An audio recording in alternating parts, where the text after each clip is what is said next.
I know about musicians is they tend to like other people's opinions. What track should I promote? What's the best way I should present myself? And a lot of times they lose their way because they get so much input from the outside world that they forget about what really drives them. Derek here is going to talk about the pleasing factor. Check it out. I'm sitting here with the king of independent bands, Derek Sivers from CD Baby. And we are going to talk a little bit about the pleasing factor. Bands often call our office when we're about to work with them. They send their record and they say, well, what track do you think, we should be promoting? Or what do you think about, our album, and tell us what to do. And I often feel like I'm not qualified for that because I'm not an A&R guy. I don't work at a record label. That's not what I do. What I do is I take music and from a marketing and PR standpoint, figure out where it's going to fit. And so I want to talk about that sort of. And the other thing, it alludes back to what you were talking about earlier when you met with this big shot lawyer who said, you should start your own record label. And you thought, well, this guy knows what he's talking about. Little tip, guys, most people in the industry have no idea what they're talking about. And it's actually the artist that has always driven the music business and the artist choices that has created the songs. And so you always tend to forget that you're in the driver's seat here. And I think following a little bit more of your gut and just being bold in your decisions and not really, worrying about other people's opinions is a great path to go down. Yeah, it's like there's some wisdom to be gained from anybody. Ask everybody's opinion. Why not? Ask it. But you can't think that they really know. You know what's best for you. You can pick up little tidbits of wisdom from all these different sources, and then you have to digest it yourself and know what excites you the most, what applies to your specific thing the most. I think people often try to, we get people calling CD Baby saying, so I've got this hip-hop band. So how well does hip-hop sell on CD Baby? I'm like, why does it matter? Like, if you've got something amazing, you could be the biggest selling hip-hop artist in the whole world.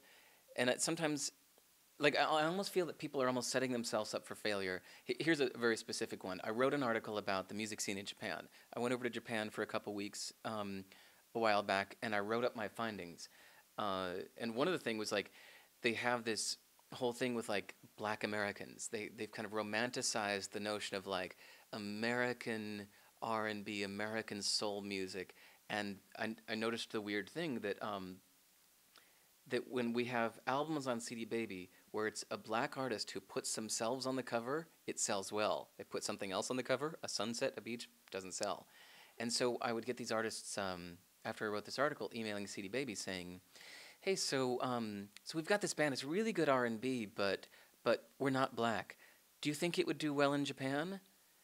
And I have to say, what are you expecting me to say? If I say no, are you going to break up the band and never make a phone call and never contact Japan and just give up because I said no?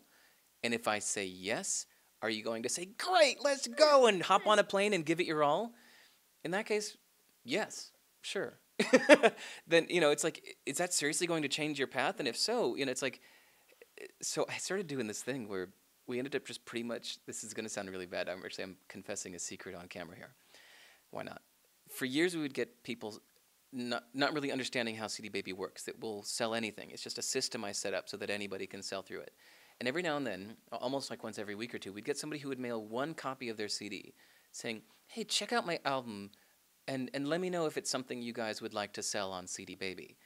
And so for a year or two, I had kind of a stock response where I just send them back something saying, hey, well, thanks for the record, and it really doesn't matter what we think of it. We'll be glad to sell it either way. I mean, I could hate it, I could love it. It doesn't matter. I've just got a system where you can sell your stuff.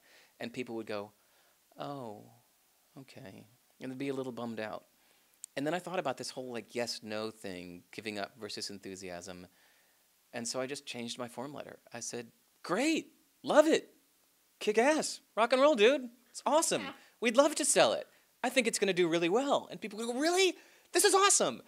And now they're all excited, and now because it's like sent them a different form letter. They're all renewed and they're full of confidence. They're like, wow, and somebody thinks this is great. This is going to do really well. And it becomes a self-fulfilling thing that they do better because they think that they're going to do better because somebody who they thought is smarter than them, even though I'm not, thinks that it's going to do better. And yeah, this whole thing about like putting your opinions on somebody else or just taking other people's opinions as meaning more than your own, it's just kind of like, don't forget, it's like you know what's best for you. Take advice from everywhere. Read books, read marketing books, go down to the bookstore and go to the marketing section, read everything by Seth Godin, read everything that says guerrilla marketing, whatever in the title. Read everything. Take everybody's advice. But in the end, it's just like only you know what's best for you. Thanks, Derek. So it turns out you do know what's best for you. Trust your gut and follow your instincts. I hope you've enjoyed these conversations with Derek Sivers, dear friend of mine, founder of the incredible CD Baby. This is Ariel, and this is Sound Advice.